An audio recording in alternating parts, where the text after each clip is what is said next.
Hello, everybody. Welcome to Homo Sapiens. You know the drill by now. We've got co-hosts. We're keeping them a surprise. And we've got one of my favourite people sitting here with me, Ms. Charlie Craggs. Hello. One of everybody's favourite people. I see you've had your Weetabix, Charlie. I actually haven't. I haven't ate this morning because Why not? when I eat, I get so tired and I bloat. And I was like, and I don't want to be bloated today. You're looking amazing, can I just say? I feel amazing. I'm not going to lie, but you always look amazing. Last time I came on your podcast, I basically just talked about how handsome you are. So we're not going to do that today. We're going to talk about how handsome I am. Yeah, you look amazing. You look gorgeous, and you really made me blush. Actually, I wasn't expecting it, and you are. You're so handsome, Chris. Is anyone guessing why I'm saying Charlie's one of my favourite people? But Charlie, we're very delighted to have you. It's really nice to have you on board. I loved our chat when you came on the podcast last time. Me too. Everybody loved it. Do you know what one of our reviews on Apple Podcasts said? How have I not heard? It was something like, how have I not heard about Charlie before? Where is she? We all need her in our lives. Thank goodness for Charlie. I agree. I really, really agree with that person. That person was probably me. I probably wrote that myself. You're like, oh no, I wrote that. Yeah. So what's your feeling about coming and co-hosting? What are you excited for? What do you want out of this, Charlie? I mean, I know the theme of the episode today, so I know what I want out of it. I just want to hear some juicy stories around the theme of the episode, because it's very much like on brand with me. So, okay, we'll tell everybody the topic for the theme for today. The theme of the day is revenge! My expertise, which is why I'm sure Chris asked me. I feel like it's very much on brand with who I am, my online presence. Yeah. No, I thought that. I thought what I think is really interesting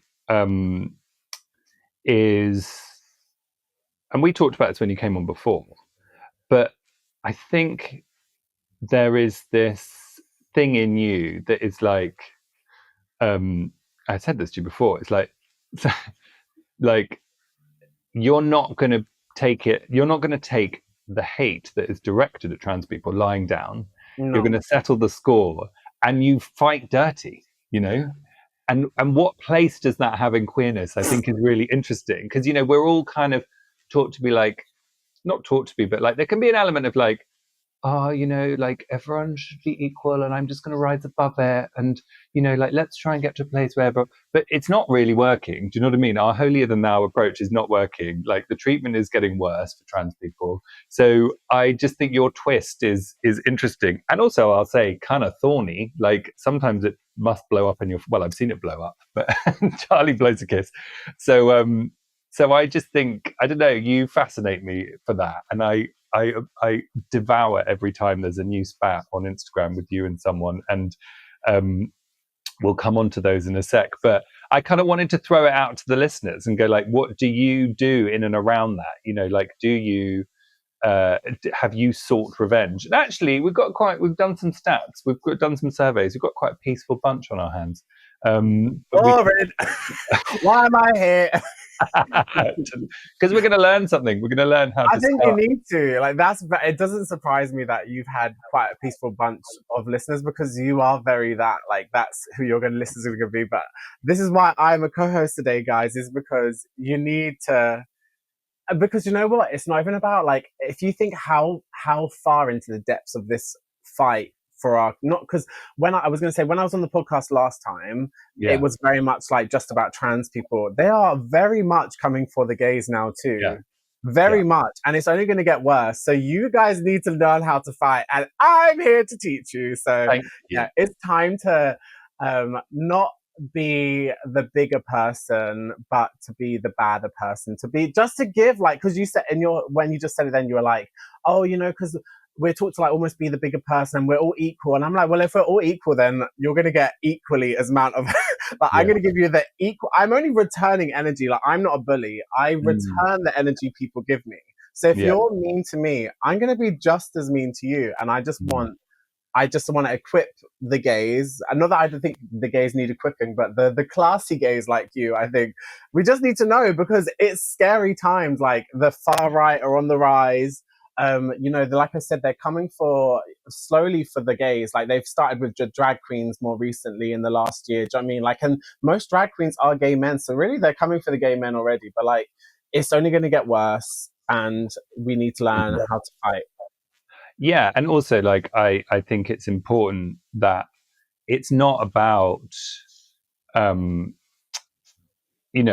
chilling if they're not coming for you. It's like if they're coming for anyone in the LGBTQ plus spectrum, we've all got to unite, because there's power in numbers and all of that, and that's kind of what we're coming back this season. We've kind of come back with that in mind, and because one of the things. So let's catch up on the year with you, because it's been a big year. So when we spoke to you last, am I right in saying you just bought this house and you were going to renovate it? Yeah, it's been a year, because I just got this house maybe half a year before. And then I realized at the start of this year, so like half a year after I was on your podcast, that, oh God, I need to sell my house. Like I'm doing so badly money wise, which is really crazy, because I'm at the peak of my career.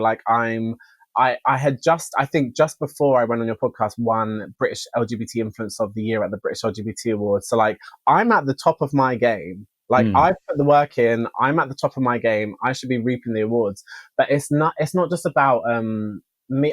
For a while I was like, oh God, it's because I've been too gobby, like with what we're talking about. I've been fighting back too much, maybe. But my friends who are super, super brand safe and haven't ever said boo to a ghost or a goose or whatever the saying is, they're not. Is it a goose or a ghost? I think it's a goose, but ghost a work. Goose. Why did I say boo to a ghost? But that's what they say. I mean, if you said boo to a ghost, it's like saying hello, I guess. But but point being, like, they're not getting work either. Like, we are all in the depths of we are all out here like, oh, sorry, I can't meet up this week because I have no money. Like, I'm having to sell my house. Like I said, we are struggling. So it's been a very weird year where, like I said, I feel like I'm at the top of my game, but I'm also at the flop of my game where I feel like the biggest. Why did you laugh? That was really unkind. Sorry. I feel like I'm very much I'm coming out of it now, because do you know what I realized? And sometimes you have to take the L and you have to be like, the universe is guiding me. So I'm where I bought this house was out in the countryside. I'm a London girl, and I'd moved out here, and then work went really quiet, and I was like, I felt like I'd really failed. But then I was like, do you know what? I think it's the universe guiding me back to London. And it's not necessarily where I want to be, but if you're a career focused person, it's where you have to be. If you're like hustling for unless you've really made it in your career, and then you can kind of leave which is what I thought I had reached that point. But with where I am now, where I'm going to have to really rebuild not even rebuild, but just really go hard, go to everything, get my name out there, co-host Homo Sapiens. Do you know what I mean? I need to be in London, and if anything, the universe was just guiding me back. And it was crap that I had to sell my house to realize that, but it is what it is. I can buy I work really hard, and I'll buy another house again, and it'll be a bigger house, and it's all okay. It's yeah. Yeah. Well, listen, Charlie, I believe in you big time, and there's I think basically you're a freelancer. It's shit. There's bad times, there's good times, but when you were talking about your friends, and it's happening to everybody, and it's not just that you're gobby. Is that because are we describing a situation where brands thought it was fashionable to help queer people, and now they don't need to?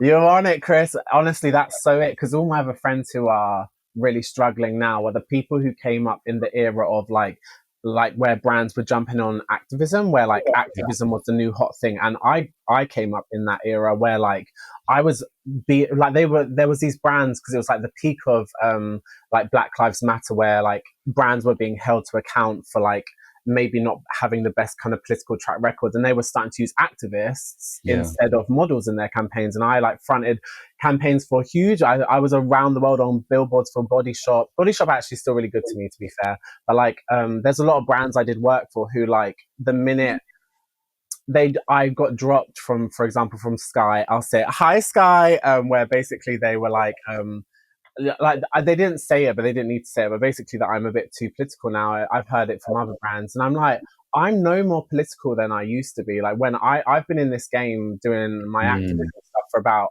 over 10 years now, 13 years maybe. I have always been political. Politics has always been at the core of my messaging, and my messaging has always been delivered in exactly the same way, which is it's abrasive, and it's working class, and it's council estate, and it's a sassy trans girl from a council. I've always been that person, so that's always been the way I've delivered the message. So I've not changed, but what has changed is, like you said, brands have got they wanted to use the kind of political people for the parts of their identity, whether they're black, gay, trans. But the minute you become too black, too gay, too trans, they're like, can you just say love is love and that's it, please? And that's literally all they want from you. And if you're saying love is love, but also Labour, we're really disappointed in you because you've thrown the trans community under the bus, they're like, no, too far. You did not need to call West Streeting a dodecahedron head, too far. Like, but actually, in my fairness, I hadn't even called him that before I got dropped by Sky. But point being, you're very much on the money there, where like, we were a hot commodity, and the really sad thing is they made activists like me, they took us out of obscurity, where like I wasn't trying to be an influencer. I was very much happy. I had a book, I had a BBC documentary that I was hosting, I had a campaign I had been running and won loads of awards for.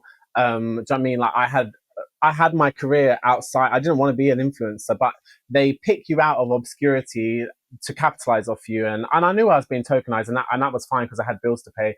But they make you reliant on their money, where like you start getting really comfortable with this lifestyle. You take on a mortgage like dictated by the amount of money you're earning, and then they take it away from you. They say, actually, political is not cute anymore, especially queer politics, because if you think what's going on stateside, the trickle down effect to over here, where like we saw the stuff with like Bud Light over there and Target and all these brands that were like getting kickback from the far right for doing pride campaigns, and then they back down and stop doing the pride campaigns and like actually turn on the gays. And it's very much happening over here, I feel like, where like we're seeing and even just like Trump's like mission against DEI and stuff, like I am a DEI hire, do you know what I mean? Like, so like and most of us LGBT people are, so like we're very much feeling the effect of that now. The only people who I think are still doing well in the influencer space are the makeup girlies. So I guess I need to learn how to do makeup. Well, it is funny though, isn't it? Because I was thinking about it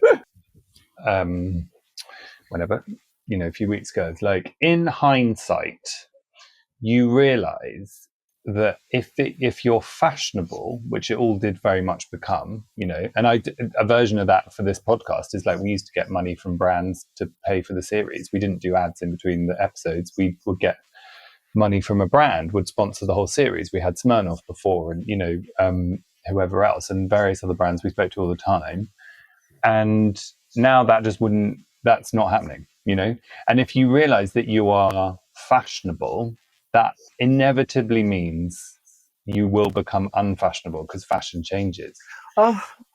You know what I mean? And so actually, if it's like, if you become fashionable, we have to be mindful of that in the future, because it probably will all become fashionable again. But it's like and I know there was really good work being done on DEI, which Trump is obliterating. So it wasn't like it did feel a bit more embedded than that.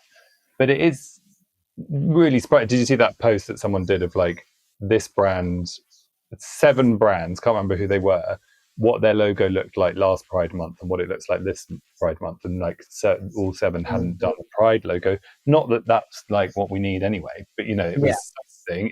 It speaks to a conversation where someone said in-house, let's not do that, and why, it's scary and it's interesting. And then what I wanted to ask you, Charlie, more about, because I love how you communicate your ideas in such an interesting way, like the Charlie's Angels thing, where you raised money for trans people to get self-defense classes, right?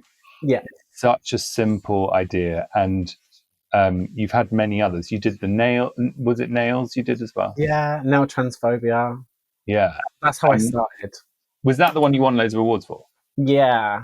And it almost makes you feel like maybe I should bring it back because I know it's super brandable. Like brands would, it's very much like love is love. It's like, it's deeper than that. It's actually much smarter than that because it was basically I would travel around the UK with a pop up nail salon and I'd offer the public free manicures to give them the chance to sit down and have a chat with a trans person. So, like, while they're getting their nails done, they can ask us questions. And like, I was doing this back in 2013. So, like, this was a completely different time where people just didn't even like know what trans was, never mind know a trans person. And like, it was very like brands loved it because it was like gentle and it was not aggressive and like very like brandable. Whereas now I'm a bit disillusioned. Like I ran that campaign for a good, like I said, 10 years until I stopped, which I stopped in 2020. Mm. And like I'm just like, I don't know, I just don't feel like it did any, like it obviously did do stuff because you did put allies out into the world and you would hope that like those people would then spread the message, like ripples make waves. So like if you have that conversation with one person, that, well, they're like, if their boyfriend says something a bit dodgy, or if they raise kids, they're going to raise them to be good people. So you do know ripples make waves, but at the same time you just think, look how far on a bigger scale we have gone back. Like we were not having the conversation back in 2013 when I started about turfs. I didn't even know what a turf was. A turf wasn't part of the kind of cultural conversation. Like no one knew it. Like it just wasn't really a thing. And I would never have dreamt that the argument around trans people would go from men, like, because all the abuse we'd get would be from yobby blokey guys or laddie guys or roadmen. Whereas now most of kind of the argument is pitted against like women, like feminist women again, even though I'm feminist, but like as in like, so I'm saying like it's a crazy time, and I'm like, part of me feels like I should bring the campaign back because I feel like what we're lacking now in society around the trans issue is just a bit of humanity, where I think if people were to sit down with a trans person and have that conversation, I think they would get a lot from it. But I don't know if I have that to give, to be honest. Like I'm exhausted. I've been doing that for, like I said, 10 years when I stopped. Yeah. And it feels like, well, for what? Like I'm now being told I need to use the men's bathroom. You know what I mean? Like it feels like all that work collectively as a community that we did, it feels kind of like, for what? And I just feel like I'm a different person now. It's hard not to be like jaded, and jaded actually has a really bad connotation. I don't even think it's jaded. It's hard not to be like hurt by Yeah. like the things you go through. Like since then, like when I stopped the campaign, I stopped it around the time that I got spat on the face on the tube in COVID. I mean, do you remember that viral video where the guy spat on me? I was like the perfect victim, like as in like I didn't fight back. I like took him to court, everything, like and like he admitted it and everything, and then he got off. Like there was no punishment for him. I got in more trouble because I filmed him, and it was like he was a minor, he was 14 at the time. But like it's just crazy that like I was like, how can you not be affected by that, and how can you not be angry by that? And like it's happened since then where like I've been failed by the police. Last year I was harassed in the street with a guy, and that went viral again. And I again played the good victim, like as in I didn't fight back. I didn't hit him. I didn't, I took it to I did the legal route. Like I did it what I'm supposed to do as a victim, and I got no help. And you just think like, well, why am I killing myself with the emotional labor of going around and like having these conversations with people and like fighting for my rights? I don't care. Like I'm actually going to fight the dirty way now. Like it actually like explains maybe why I am the way I am. And like, yeah, I am, abrasive and aggressive and clapbacky, but maybe there's a reason I'm that way. I wasn't always that way, So like, I don't like, maybe it's quite annoying when you feel like you're being almost like blamed for, like you're being punished for it, but there's a reason that we are this way.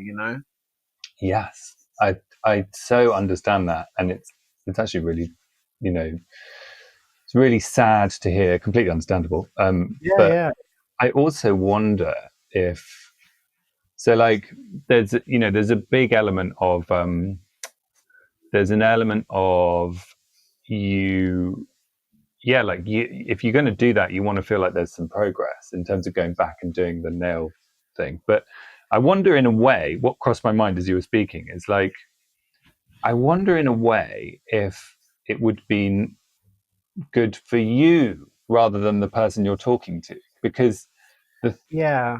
is to actually hear that people do not, on the whole, people Yeah.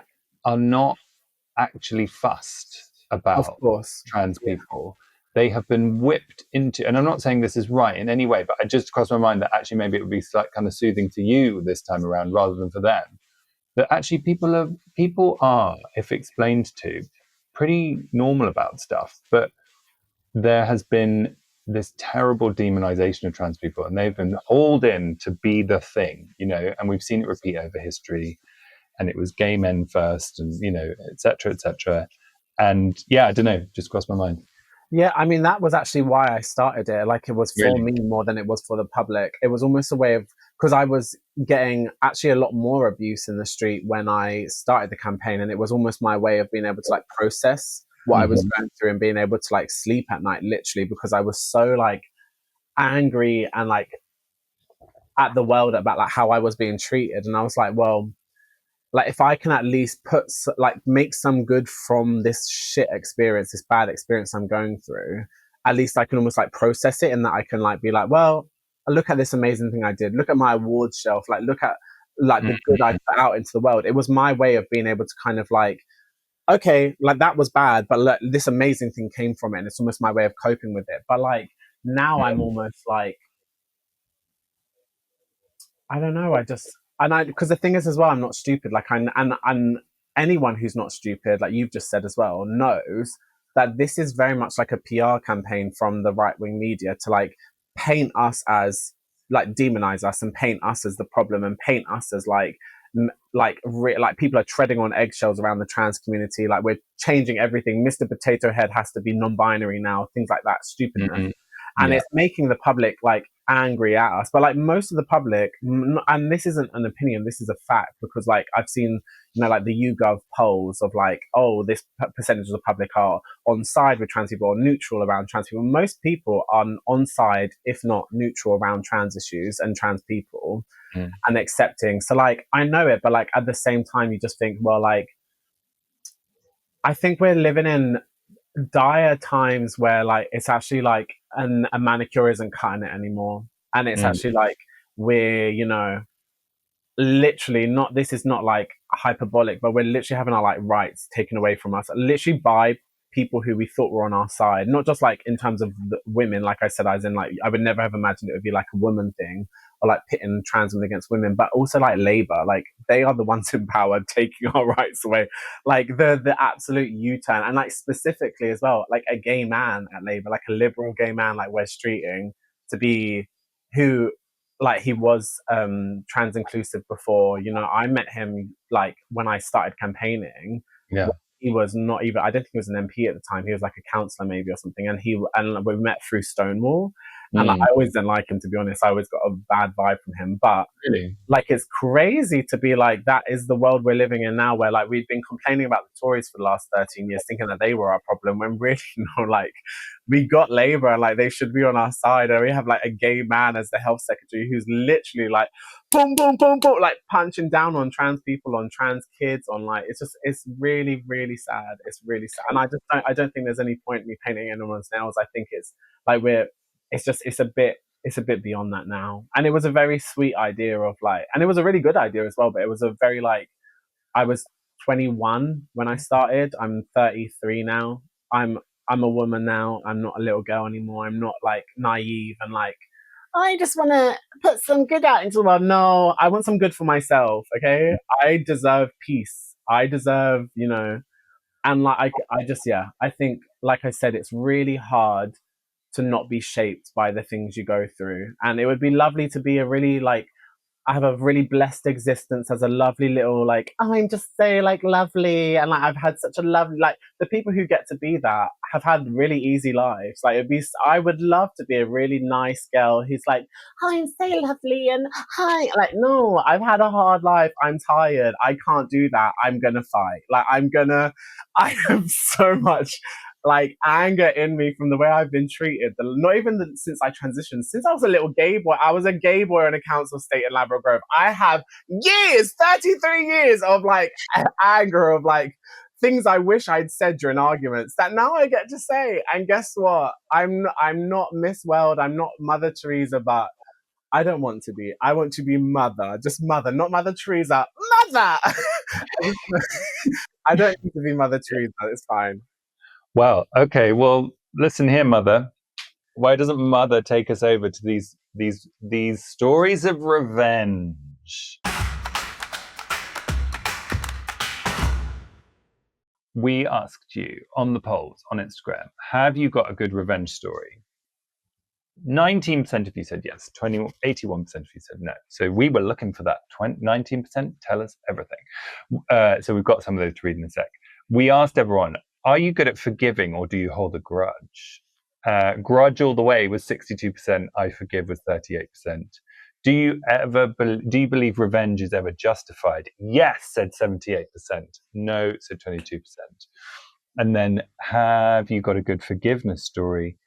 20% said yes. And so some people, we do have a good forgiveness story as well. And then, which feels better, forgiveness or revenge? You all voted for forgiveness is freedom. Not all, 62%. Charlie, on the other hand, disagrees. So, Charlie, why don't you read us one of your good revenge stories? This person, I won't say their name, but they sent me one of my followers actually sent in a really good story. Well, they sent in 3, and 2 of them I literally can't read because they'll get arrested. But it was about 3 of their exes, and the second ex is a story that won't get them arrested, but is very funny. So, you ready? Okay. Shall I read? Ready. My second love, the Swedish compulsive liar. I met my second boyfriend in London when I was living in Highbury, and he was living just down the road in Haringey. How do you say it? Haringey? Haringey. I'm so West London. Haringey. Keep that in. That is so funny. I'm such a basic West London girl. I'm like, Haringey. Haringey. Though he worked at a convenience store in Primrose Hill. I was still very wary after my first disastrous relationship, but he was super charming and broke me down, so we ended up having a very intense and passionate relationship which lasted about 9 months. He introduced me to weed too, which probably helped cement the chemical connection. Yikes. As things progressed, it became clear he was a compulsive liar. Weed. Say that again? Weed. Yeah, weed. I think that, like, remember that she was doing weed at the time of this. I feel like this will explain maybe why she was a little crazy. Okay. As things progressed, it became clear he was a compulsive liar and he exaggerated everything. Not about things that directly impacted our relationship, though, so I let it slide because I loved him. At the 9-month mark, he broke up with me, saying that his mum found out about us, despite telling me she knew that despite telling me she already knew that he was gay, and he was moving to Canada in a week's time. Like, really? How did he expect me to believe that this happened so quickly? I was heartbroken, and he refused to take my calls or texts or reply. A couple of weeks later, when he was supposed to have jetted off to Canada, I decided to pay a visit to his workplace to see if he'd really gone. He hadn't, of course.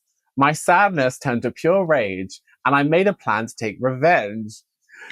A couple of days passed, and I called the shop to make sure he was working that day. He was. Are you ready? They closed at 9 p.m. So at 7 p.m., I decided to take an empty coffee tin and empty anything into it from the kitchen cupboard that was out of date and would stain. Old mustard, rancid tobacco. I even did a little poo in the tin for good measure. I got a bus to his shop and sat across the street from it, using the tin of awful concoction as an ashtray while I drank beer and waited for closing time. At 9:15, when he was closing the shutter of the shop, I pounced. He turned to me and at the last moment, and he managed to utter a confused hello before I dashed the entire rotten contents into his face, mouth, and all over his favorite Sony headphones. I then sprinted down the road to the bus stop with Running Out by the Sister Sisters playing in my headphones like I was on some some King episode of Skins. I never heard from him again. What? the little poo? The little poo. Are you? It must have been little to fit in a coffee tin. Let me tell you, one of my poos would not fit in a coffee tin. Oh my gosh.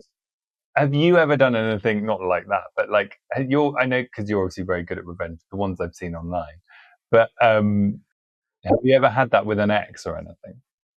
I mean, I don't really have many exes to get revenge on, to be fair. And most of my exes have like ended fairly well, like where like it's not like, which is quite surprising. Probably because they're terrified, Charlie. Basically, this is an up in the air revenge story where basically this is going to make me seem crazy, but also like anyone who's judging me, because I know like most of your listeners will be gays or girls, so they should be not judging and actually listening because this affects them. Where basically so I'm doing up my house at the moment and I've done all the work myself, but to get like the work I can't do, like as in like plastering or windows or whatever, I had like tradesmen come in. So I had a window man come in to double glaze my windows or to give me a quote to double glaze my windows.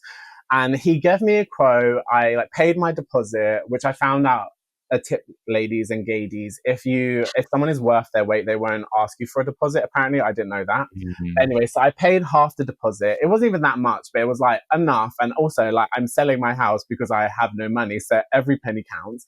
Anyway, long story short, this man just like he's like okay, and went on payment. It was like it'll be done in 2 to 3 weeks. 2 weeks comes around and I've not even heard from him. So I'm thinking, he said it'll be done in 2 to 3 weeks. I've not even heard from him. I like chase and I'm like, hey, just to see like if you've got like a date, because obviously the date you said it'll be done will be coming up. And bear in mind, like the reason I'm rushing as well is because I need to sell my house. Like I told him when I was getting it done, like when I was booking it in, like, oh, I'm actually only doing this so that I can sell my house with a better EPC, like so that they're all double glazed. Long story short, like I chased over weeks and then it became months. I'm not even exaggerating. It then became 3 months where I was just chasing him and he was like giving excuses and being like, oh, I'll come this day or whatever. And then he just wouldn't reply to me for ages. And I was being like polite the whole time thinking like, okay, like I'm not like desperate for these sort of thing. Like as long as it gets done before I sell. But then I was realizing I don't think he's actually going to do them. Like I think it took me a bit too long to clock on that this man is doing me. And the reason I say this, first of all, that like no one should be judging me who's listening, like the girls and the gays, because like a lot of tradesmen, and I know this because I've had a few in, like, and one told me, and I was like, oh my God, that is actually so disgusting. They will like upcharge gay people because they think like, first of all, that we're like minted, but also that we're like, they think we're idiots because we're gay. Like first of all, they're probably a lot of them are homophobic, so they're like blokey guys, but like they will upcharge us. And the same with women where they don't think we're like competent to know how much something should cost. So like if they go into a house and like it's me and my mum here, like they'll be like, oh, they'll just throw a number at us. Whereas like if there was a big blokey guy, they're not going to charge him. And like I heard that from the horse's mouth when one of them told me this. Wow. Anyway, long story short, so like I realized this, Matt, and like this is why you need to listen, people, because this is so clever. Where like I had already asked for my money back about like 2 times at this point, and I was like, just give me my money back, please. Like you've like not. It's now 3 months and you've not delivered what should have been a 3-week job at max. And then he wasn't, obviously. And I was like, okay, I'm going to take you to small claims court. He didn't care. I think he also didn't care because he realized it would cost me more to take him to small claims court than the money I was trying to get back. So it was like £800 I'm trying to get back. I think to take someone to small claims court, it can be up to like 1,200. And I was like, well, he knows that. So that's why he's done this. So I was so clever. And I just like texted him. I was like, well, I'm going to have to tell your wife then, right? And then he's obviously thinking, what are you going to tell my wife? Like, because there's nothing to tell my wife. And then I'm like, well, I'm going to have to tell her that we slept together. Like, I'm going to tell her, like, I'm like, then he realizes, oh, this bitch is crazy. Like, because we didn't sleep together. But I'm like, I'm telling your wife we slept together and she's going to believe me because look at me. But also, I know that he's an idiot because when he was coming around doing the fittings, he was telling me all his business. Oh, my missus is angry at me at the moment. Oh, I'm sleeping on the sofa. I might have to move out. I don't know why he was telling me all this, but I used that to my advantage. And I told him, oh baby, if you want a chance of ever being back with your baby mom, you're going to give me my money back because she's never going to get back with you if she thinks there's even a 1% chance that I'm telling the truth. And guess what, baby? I got my money back. So that is being a gay icon is literally telling this man, like, I'm not like saying he sexually assaulted me or anything. I'm just saying we slept together, and if you don't want your wife to know, which I'm like, that's a G. Like, you can't, like, I'm not being funny, but being from Ladbroke Grove has done me very well in my life, where like you know how to hustle. Yeah, and I'm very proud. No, I think it's genius. I think it's really fun. I also have to say, be careful. He does not try and get revenge on you. Now he's giving you the money. Oh god, he can't get revenge on me because I'm gonna be gone. And also, like, what I just said, we slept together. Like, we did. That we did. I identify that we slept together. So. Unless you can prove otherwise, like, it's my way, like, okay, anyway. And I'm not going to do it. Like, I told him, like, if you pay me, and basically I said to him, like, if you pay me back, I won't tell your wife that we slept together. He has never, he paid me back immediately. I got like half the money and he's paying me half the end of the month. And he literally was like, essentially begging to pay me back. Like, sometimes you need to realize, like, this is my point with earlier, where it's about not being the bigger person and this and that. You got to play people at their own game. Like, people like are, because let me tell you, he wouldn't do this to a big, straight, manly man. He wouldn't. He wouldn't have that man. If I went and took £800 from this window fitter, do you think he would not be knocking on my door threatening to beat me up? Probably would beat me up. Like, that, it doesn't fly. So we have to treat them how they treat us. So you best believe I'm getting my money back in the same way that he would get his money back. I just have to do it in a more cunty transsexual way because that's my brand. So anyway, I got my money back and that's all that matters. Charlie, well done. I'm proud of you. And so funny what you said about the builder saying that, because so my friend was who's gay had builders in and was doing something, and he went into the room and then like said he wanted to change something about where the plug socket was or something, and then he walked out the room and he heard the builder go, oh, this is why I never work for gays. There you go.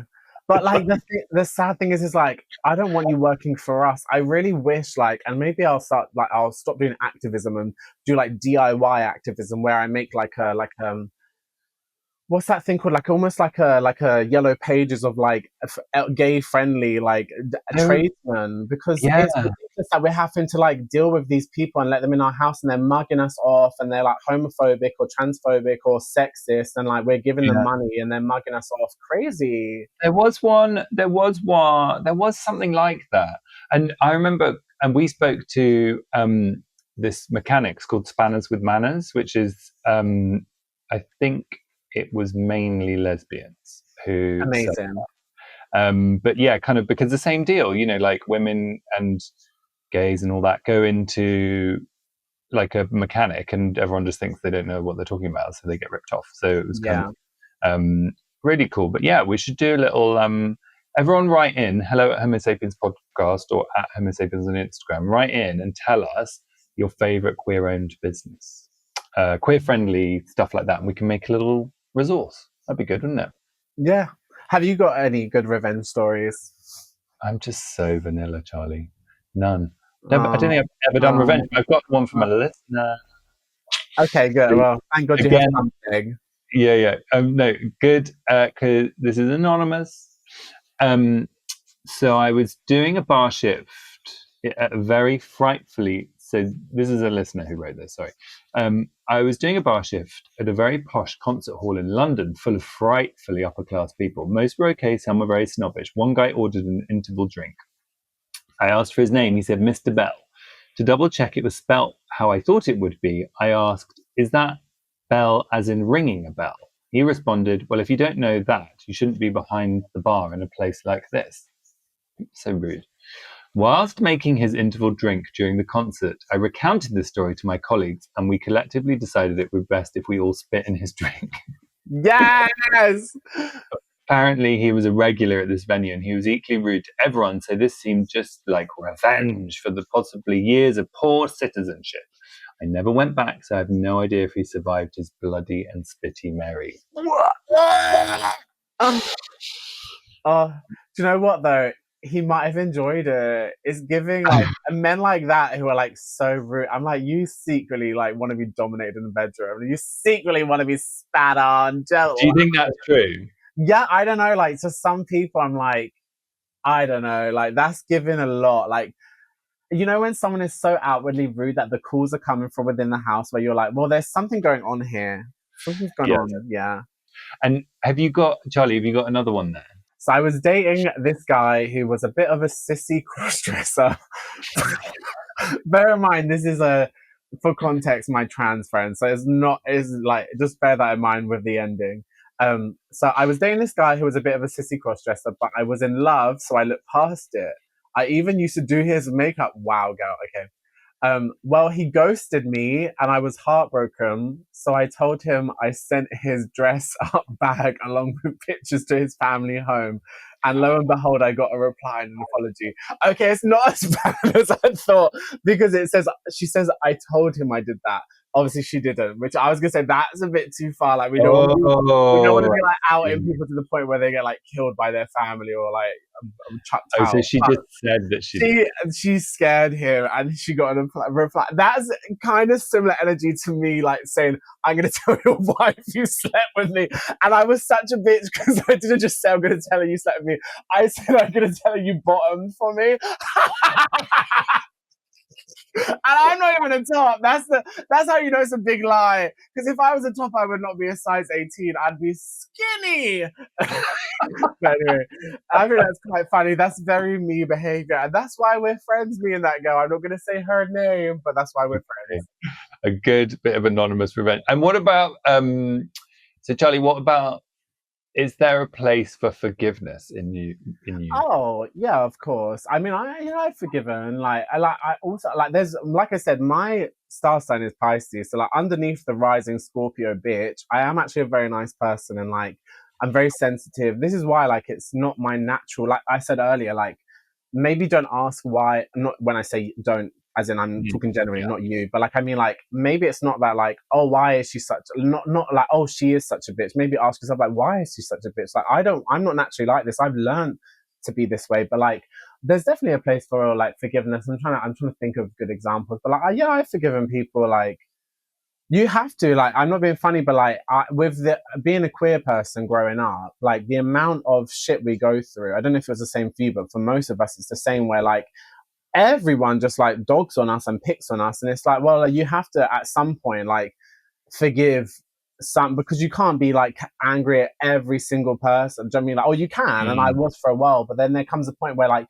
you bump into someone you went to school with who like wasn't actually rude. Like, or like I bumped into a guy and he was never like bullied me, but he wasn't nice to me. But like I was like, well, I can't, like, do you know what I mean? So I just kind of forgave him because I was like, well, I don't really care. Do you know what I mean? Or like, or with exes even, where like I'm like, well, like you did me dirty, but like I don't care about, like, I think for me it's like I can forgive when I like don't really care, if that makes sense. Unless it's like, do you mean like a family member or like a really close friend, then like yeah, you forgive because you love them. I think as well, like I'm a real grudge holder. Like it's a problem. As in I'm aware that I should, but I do like I definitely hold on to things, but I do think that sometimes when you're in that headspace, you can be quite kind of holier than thou, and it's like you actually have to accept that the thing you're annoyed with someone doing to you, you absolutely will have done to someone else, you know, and you would hope for forgiveness, you know, like at school, like when I worked out that I was different, and I hated being different. I was such a cunt for like 2 years because I tried to just, I was like a bully, and like it wasn't like not bad, but like I was a cunt, you know what I mean? And it's like that was horrible, but it was me processing what I hated within myself, a weird way. But it's like you have to understand that it's a two-way street and just move on. Someone's behaved like a certain way to you, and they have not had and also it's for them to behave like that means that they're holding on to stuff that is going to prevent them ever living a properly nice, fulfilled life. If we're talking about them being prejudiced against you, whatever, it means they're missing software that actually is really important for a good, nutritious life. Because prejudice is just, you're never going to, because it's about, it's that thing Alok Menon says, it's like, you hate it because you think it's in you. That's why you call out people's men's femininity, or and why transness it completely blows people's minds, because they make them fear what's within themselves. It's not really about you in a weird way. So true. I find as well that it's easier, and this goes back to the original kind of opening statement about clapping back and stuff and not being the bigger person or whatever, because it's easy to forgive someone once you've got them, once you're even. I can forgive you once I've done it to you, girl. Do you know what I'm saying? If you call me, if you were a bully to me in school, when you were figuring yourself out, and obviously I can forgive you for that, because I'd be like, oh, and I had a boy who was who I had a mutual friend work with him and say, oh, I work with so-and-so who you went to school with, and he actually feels really bad that he was really mean to you in school, but it's because he was gay. And I'm like, well, that does nothing for me. He literally almost pushed me to the edge of suicide. But I would be able to forgive him if I had got my own back, if I had got a few digs in there about him. Absolutely, girl. We can go for dinner. I'm happy. I'm good. If I can at least there's an old lady in my area, and I posted this where basically she was running her mouth. It's a really small it was a nice. It's not cafe. Sounds really shit. Is that cafe the right word? No, it's cafe. Yeah, it was a nice little restauranty place. The tables are so close together. So this woman was at the table next to me with her friend. I was at the table next to her working. I haven't got headphones on. I left my headphones at home, so I'm having to listen to their whole conversation. And she is just running her mouth around LGBT people. Oh, mentally ill. What letter's going to be added to the acronym? The sexually, mentally ill people next. Da, da, da. And I'm thinking, why am I having to listen to this while I've paid for my nice meal? So I've gone to the staff and tried to be the bigger person. I thought, you know what? Before I tell her about herself, let me tell the staff to tell her about herself. To say, hey, you can't be talking like that in here. Bear in mind, the staff, I'm friendly, or I was friendly with them. They're very LGBT friendly. It was a vegan cafe, so obviously. Anyway, long story short, they're oh, if you want to say something to her, you can. We're not. They essentially said we're not going up to tell her. So I was like, okay, well, I'm gonna go tell her then. So I was like, hey, and I tried to be nice, and I was like, hey, just to say I'm actually LGBT, and it's been really hard for me to listen to you say the things you're saying. That's really hurtful. And I said it in that tone of voice. I was very respectful. And then she turned around and said, I'm sorry that you're mentally ill. And I gagged, because I was I almost wanted to congratulate her, because I was I did not see this old woman standing 10 toes down on being a bitch from hell. And I thought she was actually saying sorry. And then she said, for being mentally ill. And then I said, well, you're gonna die soon, and I'm gonna piss on your grave when you do. And then that gagged her a bit. So then we had a good bit of back and forth. But now I see her in the area, and I would actually know that I got mine in on her, and we had a good little spat. And I actually rate her so. Obviously, I don't rate her homophobia and transphobia, but I rate that she was such a bad bitch that she was not backing down. That I'm actually I could be her friend. I literally could go for a coffee with her, because I rate that she gave it to me.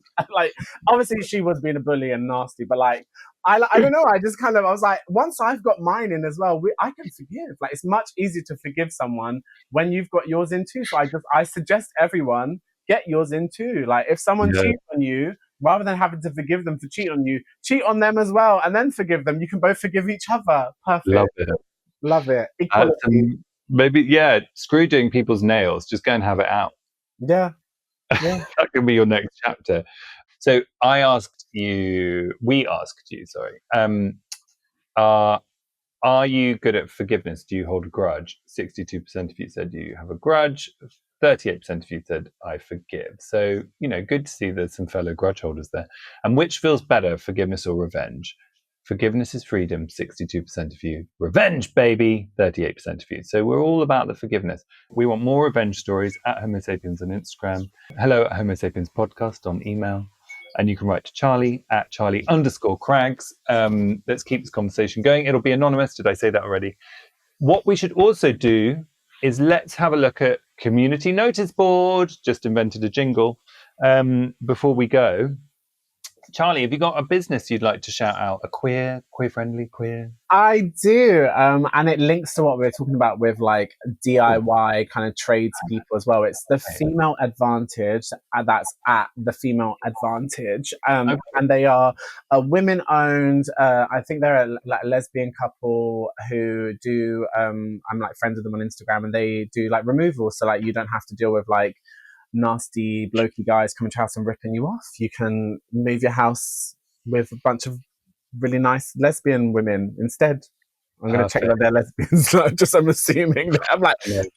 Their Instagram says they are a safe space for all LGBTQI people. They're owned by Rachel and Hillary. Yeah, and yeah, they're great. So I would like to recommend Big Gay Out. I found them on Instagram. Can't remember why. But it's fun, friendly events for gay, bi, trans, queer guys to meet up, hang out, do things. It looks like they go for walks. They went to the Seven Sisters, which is some hills or some cliffs, actually. That's what I've had my eye on this week.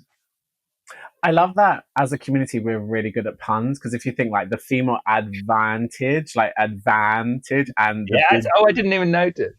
And Big Gay Out, like Big Day Out. Yeah. Like we're good at a pun as a community. We are good at a pun. It's so true. Homo Sapiens. Yes. Nail transphobia, like nail it. We're all good at that. Is that what it was? That's what it was, yeah. I love the way you think, Charlie. I love the way you think. I love the way you look. I'm going to tell you how handsome you are. I love the way you look. Okay, well, listeners, this has been wonderful. Thank you so much, Charlie, for jumping into the hot seat and joining me. This is the first of many. Hello at Homo Sapiens Podcast is the email. We'd like to hear from you at Homo Sapiens on Instagram. We'd like to hear from you on Instagram as well. We're probably on TikTok. Don't know what it is. Oh, hang on. We're on YouTube as well. Look that up. That's the whole point of this. That's why we're doing video, because everyone's video. Let us know what you think. Stay in touch. Send us your problems. Send us your questions. And anything else from you today, Charlie?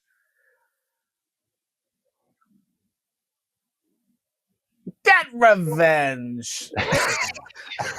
Thank you. Blackmail your tradies. Oh, God. Thank you, everybody. Bye for now.